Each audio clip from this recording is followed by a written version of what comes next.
इस वक्त की बड़ी खबर आपको बता रहे हैं। आज मुहर्रम को लेकर जगह जगह पर पुलिस बल एक्टिव है। बिहार में भी कई जगहों पर प्रशासन अलर्ट मोड में है। कहीं पर भी बवाल मचाने की कोशिश करने वालों पर शिकंजा कसा जा रहा है। वहीं बड़ी खबर ये सामने आ रही है कि शिवहर में फिर भी कुछ लोगों ने बवाल मचाया है और लाठी डंडे चलाए गए हैं, जिसको लेकर प्रशासन अलर्ट मोड पर आया और गिरफ्तारियां भी देखने को मिली है। तो क्या कुछ चल रहा है मुहर्रम से पहले, इसी पर ज्यादा जानकारी के लिए मेरे साथ जुड़ रहे हैं मेरे सहयोगी नवेंदु जी। सर, आज मुहर्रम है, लेकिन उससे पहले ये देखा जा रहा है कि स्थिति संभालने की कोशिश प्रशासन पूरी तरह से करता हुआ नजर आया, लेकिन फिर भी कई जगहों पर हालात बिगड़े हैं। तो क्या कुछ माहौल है इस वक्त? देखिए, सबसे बड़ी खबर शिवहर से आ रही है, जहां दो पक्षों में जबरदस्त लड़ाई देखने को मिली है।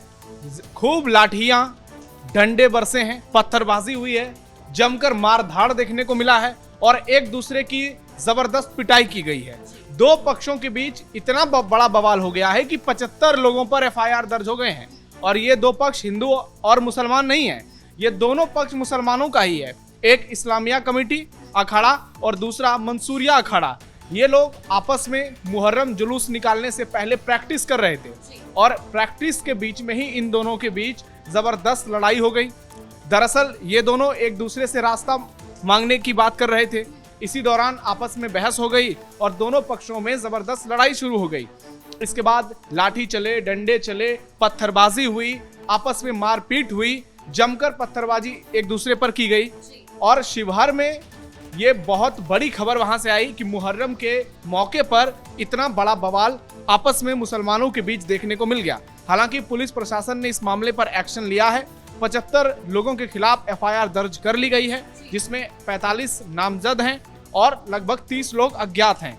तो अब देखना होगा कि आगे चलकर इनकी गिरफ्तारियां कब होती हैं, क्योंकि अभी सारे लोगों की गिरफ्तारियां नहीं हुई हैं। कुछ लोगों को जरूर गिरफ्तार किया गया है, लेकिन मुहर्रम पर जो बवाल देखने को मिला उस पर पुलिस प्रशासन सख्त नजर आ रही है। और जिन लोगों को गिरफ्तार किया गया है, अब उनसे पूछताछ किए जाएंगे, उसके बाद पता चलेगा कि और इसका क्या कुछ कारण था। लेकिन जो वीडियो वायरल हो रहा है उससे साफ साफ नजर आता है कि दोनों पक्ष आपस में जबरदस्त तरीके से भिड़े हैं और कोई भी मौका उन्होंने एक दूसरे को मारने पीटने का नहीं छोड़ा है। और ये कहानी सिर्फ शिवहर से नहीं है, कई जगहों पर और भी मुहर्रम को लेकर हाई अलर्ट की तस्वीर देखने को मिली है। दरभंगा में हाई अलर्ट किया गया है, उसके अलावा बिहार के कई जिलों में हाई अलर्ट किया गया है। कई जगह से ऐसी तस्वीर आ रही है जहां पर शांतिपूर्ण तरीके से मुहर्रम की जुलूस निकाली गई, खास करके उत्तर प्रदेश में। लेकिन कुछ जगहों से बवाल की खबरों ने निश्चित तौर पर बहुत सारे सवाल खड़े कर दिए हैं।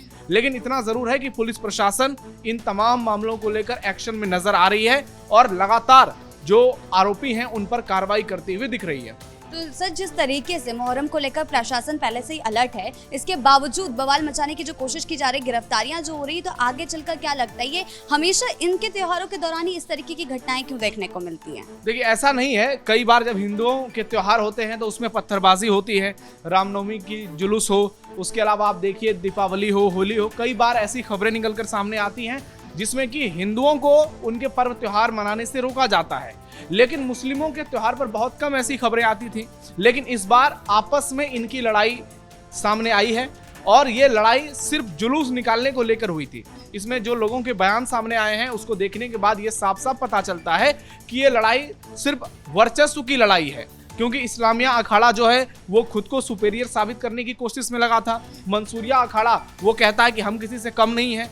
दोनों एक दूसरे से खुद को बड़ा साबित करने के चक्कर में भीड़ पड़े और इस तरह से लड़े हैं कि इसमें अभी बताया जा रहा है कि अभी और लोगों पर एफआईआर दर्ज होगी और लोगों की गिरफ्तारी होगी। तो इससे आप ये समझ सकते हैं कि ये मामला कितना बड़ा है। लेकिन जिस तरीके से विवाद हुआ उसने निश्चित तौर पर सवाल ये खड़े किए हैं कि पर्व त्योहार के मौके पर इस तरीके की खबरें क्यों सामने आती है। हालांकि सम्राट चौधरी की पुलिस इस मामले को लेकर लगातार कार्रवाई कर रही है। एसपी का बयान भी सामने आया है। उन्होंने कहा कि शुरुआती जांच के आधार पर एफआईआर दर्ज की गई है और आगे अब जांच होगी, उसके आधार पर भी कार्रवाई की जाएगी, किसी को छोड़ा नहीं जाएगा। और जो लोग बिहार में कानून व्यवस्था के साथ खिलवाड़ करने की कोशिश करेंगे, अशांति लाने की कोशिश करेंगे, उनका इलाज किया जाएगा। वहीं मुख्यमंत्री सम्राट चौधरी ने तो पहले से ही घोषणा कर दी है कि अब बिहार में स्थिति बदल चुकी है, अब उनकी अगुवाई में सरकार चल रही है।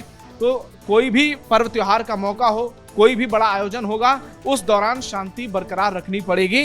पुलिस प्रशासन अपना काम करेगी, लेकिन लोगों को भी सहयोग करना पड़ेगा, नहीं तो उसके बाद पुलिस अपने हिसाब से एक्शन लेगी। बुलडोजर एक्शन भी देखने को मिलेगा, क्योंकि कई बार हमने देखा है कि पर्व त्योहार के मौके पर कुछ अराजक तत्व, कुछ शरारती तत्व शहर को भड़काने की कोशिश करते हैं, सुलगाने की कोशिश करते हैं और इसके पीछे उनकी राजनीति भी नजर आती है। जी सर, कार्रवाई के बाद एक नैरेटिव सेट करने की कोशिश की जाती है कि एक खास समुदाय के खिलाफ ये कार्रवाइयां की जा रही है, चाहे इन्होंने बवाल मचाया हो या ना मचाया हो, फिर भी उनका एक नैरेटिव सेट करने का एजेंडा रहता है कि हमारे खिलाफ ही कार्रवाई होती है। बस नहीं, देखिए, जो लोग उत्पात मचाएंगे, जो इस तरह से उपद्रव करेंगे, आपस में एक दूसरे के साथ मारपीट करेंगे, तो कार्रवाई होगी ही होगी।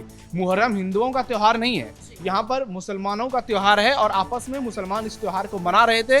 और आप बताइए कि अगर इस तरीके से उपद्रव होगा, सड़क पर उत्पात मचाया जाएगा। उज्जैन की एक घटना है, एक वीडियो वायरल हो रहा है जहां क्रेन में एक वैन को ऊपर उठा करके कई फीट, करीब कहा जा रहा है कि वो 70-80 फीट ऊपर उठा के उसमें जो है आतिशबाजी की गई है। तो ऐसी अगर घटना होगी तो निश्चित तौर पर एक्शन होगा, और फिर एक्शन होगा तो ऐसे लोग रोने वाले सामने आ जाएंगे। लेकिन उनको ये समझने की जरूरत है, अगर पर्व त्योहार के मौके पर इस तरीके से उत्पात मचाया जाएगा तो फिर कानून व्यवस्था जो है उसमें निश्चित तौर पर कुछ न कुछ दिक्कतें होंगी, फिर दूसरे लोगों को परेशानियां होगी, क्योंकि जुलूस सड़कों पर निकलती है और अगर सड़कों पर जुलूस निकलती है तो निश्चित तौर पर आम लोगों को ज्यादा परेशानी होती है, तो उनके चलते दूसरों को दिक्कत ना हो। आज शुक्रवार भी है, जुम्मे का नमाज भी है और इसलिए हाई अलर्ट भी घोषित किया गया है। तो ऐसे में जो लोग आरोप लगाते हैं उनको ये देखना चाहिए, ये समझना चाहिए इस बात को कि अपने पर्व त्योहार के चक्कर में दूसरों के सामने चुनौतियां ना लाएं, दूसरों के सामने मुसीबत ना लाएं, और इसीलिए सरकार एक्शन ले रही है। यहाँ पर ऐसा नहीं किसी को टारगेट करके एक्शन लिया जा रहा है, और ये एक्शन भारत में कई राज्यों में देखने को मिल रहे हैं जहां बीजेपी की सरकार है। चाहे आप उत्तर प्रदेश की बात कीजिए, अभी पश्चिम बंगाल की खबरें बहुत ज्यादा चल रही है, वहां पर देखिए कितने शांतिपूर्ण तरीके से सारे पर्व त्योहार मनाए जा रहे हैं जब से बीजेपी की सरकार आई है। उत्तर प्रदेश में भी वही कहानी है।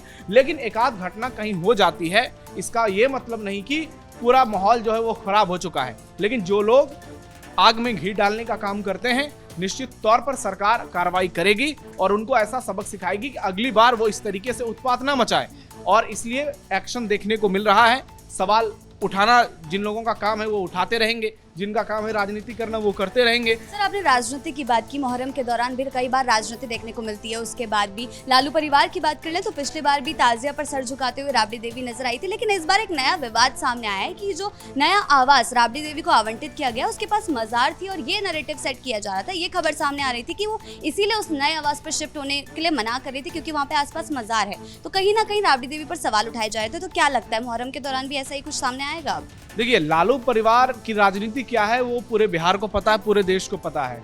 कैसे उन लोगों ने तुष्टीकरण की राजनीति लंबे समय तक की है, आज भी वो वही कर रहे हैं, और यही कारण है कि वो पिछले 15-20 साल से विपक्ष में बैठे हुए हैं। हालांकि तेजस्वी यादव कुछ दिनों के लिए जरूर डिप्टी सीएम बने, लेकिन नीतीश कुमार के साथ सरकार भी बनाई, लेकिन एक फुल फ्लेजेड गवर्नमेंट फॉर्म नहीं हो पाई आरजेडी की तरफ से, क्योंकि वो हमेशा मुसलमानों को ही अपने वोट बैंक के तौर पर स्थापित करते रह गए, उनको खुश करने की कोशिश में रह गए। आप देखिए, रामनवमी के दौरान लालू परिवार की तरफ से कोई ट्वीट भी सामने नहीं आता है, लेकिन जब मुहर्रम का मौका हो, ईद का मौका हो, बकरीद का मौका हो, तो जो सक्रियता नजर आती है लालू परिवार की, वो निश्चित तौर पर कई सवाल उठाते हैं। राबड़ी देवी ने तजिया की पूजा की थी, वो वीडियो आज भी सोशल मीडिया पर जमकर वायरल हो रहा है, क्योंकि लोग लालू परिवार को उससे अलग नहीं कर पा रहे हैं। उनकी सोचने की जो क्षमता है, उनके काम करने का जो तरीका है, वो पूरी तरह से ऐसा लगता है कि इस्लामी विचारधारा में ढल गए हैं, और हिंदुओं को लेकर के वो जिस तरीके से उनका रवैया रहा है वो अपने आप में बहुत सारे सवाल खड़े करता है। तो इस बार क्या कुछ होगा, अब नए आवास में वो कब शिफ्ट होंगे, वहां पर क्या मजार है या नहीं है, ये देखना भी दिलचस्प होगा। लेकिन इतना जरूर है कि मजार की पॉलिटिक्स हो, मस्जिद की पॉलिटिक्स हो, या फिर मुसलमानों का कोई पर्व त्योहार हो, लालू परिवार इसमें कुछ ज्यादा ही एक्टिव नजर आता है, क्योंकि उनको लगता है कि वो जब तक मुसलमानों को खुश करते रहेंगे उनका वोट बैंक पूरी तरह से बरकरार रहेगा। लेकिन आज आप देखिए स्थिति कैसे बदल गई है। ये लोग इस तरह की राजनीति करते रह गए और बिहार में एनडीए 200 से ज्यादा सीटों पर चुनाव जीत गया। तो जनता इनको बार बार सबक भी सिखा रही है, लेकिन इसके बावजूद ये जिस रास्ते पर निकल पड़े हैं उस रास्ते से ये दूसरे रास्ते पर जाने के लिए तैयार नहीं है। बार बार इतना बड़ा बड़ा झटका इनको मिल रहा है, इसके बावजूद इनकी राजनीति नहीं बदल रही है। ये बार बार ये साबित करने की कोशिश में लगे रहते हैं कि मुसलमानों के लिए इनसे बड़ा मसीहा कोई नहीं है, और इसी चक्कर में इनको बड़े राजनीतिक झटके लगते हैं। चाहे लोकसभा का चुनाव हो, राज्यसभा का चुनाव हो, एमएलसी का चुनाव हो, विधानसभा का चुनाव हो, हर चुनाव में आप इनका प्रदर्शन देखिए, हर जगह ये झटके खाते हैं। क्योंकि विधानसभा में स्थिति कमजोर होती है तो विधान परिषद में असर पड़ता है, उसका राज्यसभा में असर पड़ता है। लोकसभा में आरजेडी पिछले 10-15 साल में अगर देखिए 3 लोकसभा में इनका प्रदर्शन कितना खराब रहा है, ये लोग 10 सीट भी नहीं जीत पाए हैं। विधानसभा में इनका आंकड़ा 100 पार नहीं कर पाया है। तो इस बात से अंदाजा लगाया जा सकता है कि आरजेडी को लेकर लोगों की सोच क्या है, और इसमें हिंदुत्व का और हिंदुओं के पर्व त्योहार का और लालू परिवार के रवैये का बहुत बड़ा योगदान है। जब भी मुहर्रम आता है, जब भी बकरीद का त्योहार आता है, जब भी ईद मनाई जाती है, आप देखिए ये पूरी तरह से एक्सपोज हो जाते हैं। इसलिए आज मुहर्रम के मौके पर भी लालू परिवार पर बहुत सारे सवाल उठ रहे हैं। देखना ये होगा आगे चलकर जब नए आवास में शिफ्ट होते हैं तो मजार की ये जो खबर है वो सही होती है या नहीं। जी बहुत बहुत धन्यवाद आपका इन तमाम जानकारियों के लिए। तो कुल मिलाकर मुहर्रम जुलूस को लेकर प्रशासन कई जगह पर अलर्ट मोड पर है। बिहार में भी पुलिस बल की तैनाती की गई है। वहीं दूसरी तरफ शिवहर में बवाल की घटना सामने आई, जिसके बाद पुलिस बल ने एक्टिवनेस के साथ गिरफ्तारियां की है और लोगों के खिलाफ जिन्होंने भी उत्पात मचाने की कोशिश की उनके खिलाफ एफआईआर दर्ज हुई है। आगे चलकर सारी स्थिति को कंट्रोल में करने के लिए प्रशासन अभी से अलर्ट मोड पर नजर आ रहा है। ब्रेकिंग न्यूज में फिलहाल मेरे साथ इतना ही। कैमरा पर्सन राजकुमार के साथ मैं शिवानी रतूड़ी, कैपिटल टीवी बिहार।